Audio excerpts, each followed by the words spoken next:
Le Centre de services scolaires des Monts-et-Marais a décidé de lever le moratoire qui interdisait toute nouvelle fermeture d'école jusqu'en 2027, une mesure qui a été adoptée il y a près d'un an.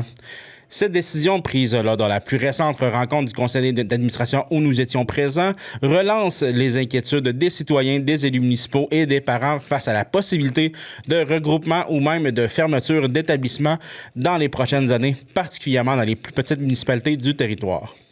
On a vu notre budget d'investissement, donc de travaux majeurs, qui a baissé énormément dans les 2 dernières années. On est passé d'un budget de 17,5 millions en 2023-24 à aujourd'hui en 25-26 à 3,9 millions. Donc ça, c'est pour faire tous les travaux dans nos bâtiments. Au niveau des ressources matérielles, on a 30 bâtiments. Il y en a 20 qui sont... On a 20 bâtiments qui sont en très mauvais état. On a 7 bâtiments qui sont en mauvais état. On a 2 bâtiments qui sont en état satisfaisant, aucun en bon état, puis un en très bon état, mais que malheureusement n'a pas été évalué dernièrement. C'est notre pavillon en forêt. Comme on l'utilise moins que les autres établissements, l'évaluation reste à faire. Donc, la résolution, attendu que le conseil d'administration a résolu d'un moratoire le 18 mars 2025, voulant qu'il annonce aucune autre fermeture d'école avant le 1er juillet 2027, attendu que le Centre de services scolaires a reçu les règles budgétaires le 12 juin 2025 et qu'il avait un manque à gagner de 9,9 millions en budget de fonctionnement, dont plus de 70 % représentent des salaires, attendu que le Centre de services scolaires a dû abolir une quarantaine de postes de techniciens d'éducation spécialisés au secteur des jeunes suite à une perte de financement de 4,6 millions en formation générale des adultes et professionnels, attendu que le Centre de services scolaires a toujours un manque à gagner de 1,4 million de dollars. Tout à l'heure, je vous disais, on est rendu à 1,1, on a eu la révision budgétaire tout à l'heure. Attendu que depuis le début de l'année scolaire, le Centre de services scolaires a dû prévoir les déplacements de clientèle par manque de personnel enseignant. Attendu que les dépenses en entretien des bâtiments comme le chauffage, l'électricité, le ménage, la tonte de pelouse, le déneigement, les frais de déplacement des employés, etc. sont des dépenses de fonctionnement. Considérant que les fermetures sont prévues pour l'année scolaire 27-28. Considérant que la période d'inscription des élèves pour l'année scolaire 27-28 s'effectuera en février 2027. Il est proposé par et appuyé par de devancer la date de fin du moratoire prévue le 1er juillet 2027 à une séance du CA précédant la période d'inscription 2027-2028, donc qui aura lieu en février 2027.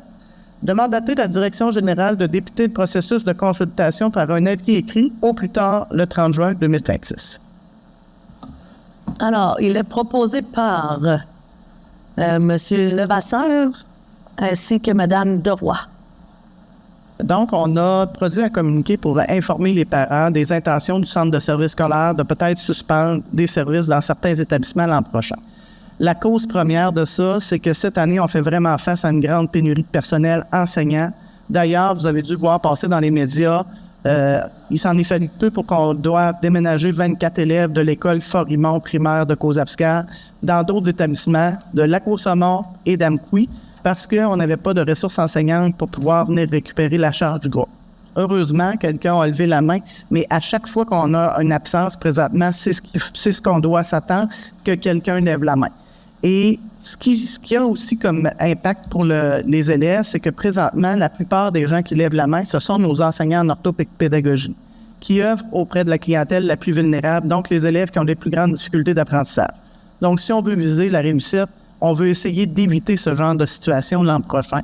Donc, on va procéder, après la période d'inscription, à une analyse des inscriptions et voir si, en regroupant des clientèles ensemble, il y a possibilité de faire des économies de ressources enseignantes, des économies de ressources financières pour permettre aussi de revenir à l'équilibre budgétaire. Parce que la bonne nouvelle qu'on a eue dans tout ça, c'est que cette année, on est autorisé à faire un déficit de maximum 1,4 million, mais on nous a bien prévenu que c'était exceptionnel et que l'an prochain, au 30 juin, on devait arriver à un budget en équilibre, donc à 0. En fait, on vous a présenté tantôt un budget déficitaire, puis le conseil d'administration a décidé de lever le moratoire pour permettre aux parents de prendre une décision éclairée pour la période d'inscription pour l'année scolaire 2027-2028, pas mettre des parents devant une situation au 1er juillet 2027 de devoir aller dans un autre établissement en 2027-2028. Donc, puis les motifs derrière les suspensions de services pour l'an prochain et les fermetures d'établissements sont le manque de ressources humaines, financières et matérielles. OK. Merci de votre réponse. Bonjour, Mme Lemieux. Merci beaucoup de nous accorder un petit peu de temps. Je sais que vous êtes très impliqué dans le comité Sauvons nos écoles. Suite à la rencontre de ce soir, là, c'est quoi votre sentiment en sortant de cette réunion-là? Bien, on n'a pas appris grand-chose. Je pense que la commission scolaire ou le service scolaire va arriver à ses fins parce qu'on se rend bien compte que on sait que les consultations, ce que ça donne, on aurait pu nous présenter leur plan probablement ce soir. Mais c'est sûr qu'ils espèrent que les parents insécures vont peut-être inscrire leurs enfants dans des écoles plus grandes, puis que là, ça va leur donner bonne conscience après de faire des choix.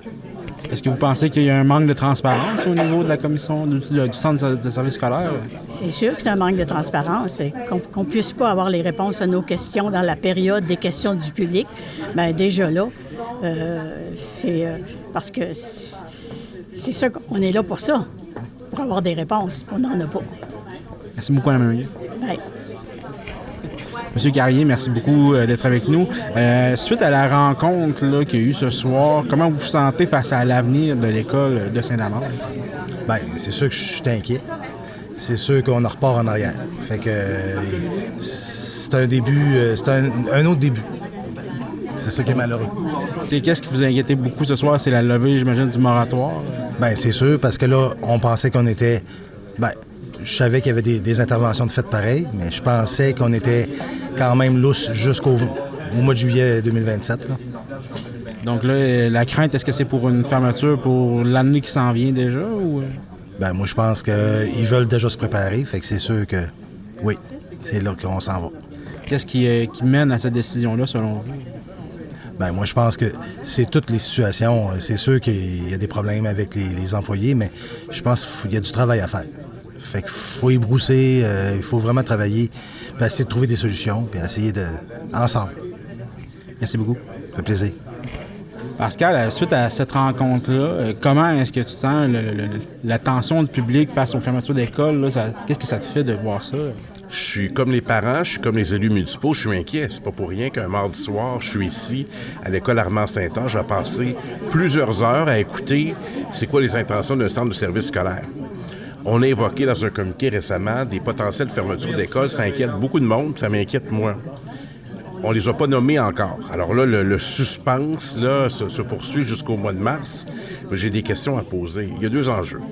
Comment on maintient des écoles dans les villages avec des services de qualité pour les enfants? Ça, c'est un enjeu. Parce que c'est un enjeu financier, c'est un enjeu d'organisation scolaire. Il semble que c'est un des seuls centres de services scolaires avec un déficit autorisé. Donc ça, déjà, ça m'intrigue beaucoup. Ensuite, il semble avoir un enjeu de ressources humaines. J'ai reçu plusieurs témoignages sur des situations que les gens trouvent déplorables. Est-ce que c'est vraiment là, généralisé? Je ne le sais pas, mais j'aimerais en savoir plus. Aussi, pour la suite, en ce qui me concerne, je souhaite des relations d'élu à élu, et je m'explique. Pour la suite des choses, pour la fin de ce mandat, donc jusqu'au mois d'octobre, c'est la ministre de l'Éducation qui va être mon interlocutrice. Je l'ai informée de ça. Donc, je vais l'informer de ce qui se passe au centre de service scolaire et je vais souhaiter qu'elle m'apporte les réponses. C'est comme ça que je vais me comporter. Je préfère fonctionner de cette façon-là. Et on voit ce soir, moi, je suis dans la salle avec les parents, puis avec les élus, puis j'écoute ce qu'on nous dit. Puis on a pris beaucoup de notes, puis j'ai des questions qui vont être posées demain, puis des vérifications à faire de toute nature. Avec les élections qui arrivent au niveau de la chefferie de la CAQ, aussi les élections à l'automne, est-ce qu'il y a des choses qui peuvent revirer de bord des fois sur un 30 sous parce que, on veut donner des sous à la communauté pour... en tout cas, là, pour ce qui est de l'éducation, on souhaite que ça se passe bien pour ce qui reste du mandat de la CAQ. Madame Level, je la souhaite sensible à notre réalité, d'autant plus qu'elle est originaire de notre région. Elle est née à Matane. Alors, je sais qu'elle est toujours attachée à son milieu de naissance. Alors, je souhaite qu'elle puisse m'accompagner là-dedans. Et je veux vraiment, et je vais le dire de cette façon-là, puis je pense que les gens vont bien comprendre, je veux qu'elle apporte une attention toute particulière au centre de service scolaire des Monts-et-Maries. Merci beaucoup. Merci. Merci beaucoup, Mme Guénette, de nous accorder 2 petites minutes ce soir. Suite à la rencontre qu'il y a eu ce soir, il y a eu beaucoup d'inquiétudes face aux écoles qui pourraient fermer. Qu'est-ce qui a fait que vous avez décidé de devancer ou de une possibilité de devancer le moratoire sur la fermeture des écoles? Bon, en fait, le moratoire a été devancé parce que le conseil d'administration aurait pris une décision le 1er juillet qui aurait été applicable en août 2027. On trouvait que c'était pas très respectueux des familles et des parents d'apprendre le 1er juillet qu'à la fin du mois d'août, leur enfant puisse ne pas fréquenter l'école qu'ils aient choisie. Donc, par souci pour les familles, le conseil d'administration a décidé de devancer cette décision-là avant la période d'inscription 2027, donc avant le mois de février 2027. Donc, normalement, une décision devrait être prise soit en novembre 2026 ou au maximum en janvier 2027. Qu'est-ce qui va mener à la décision de si une école reste ouverte ou non? Donc, c'est-tu le nombre d'inscriptions? C'est-tu le budget? Qu'est-ce qui... Bien, en fait, c'est plusieurs facteurs. Hein.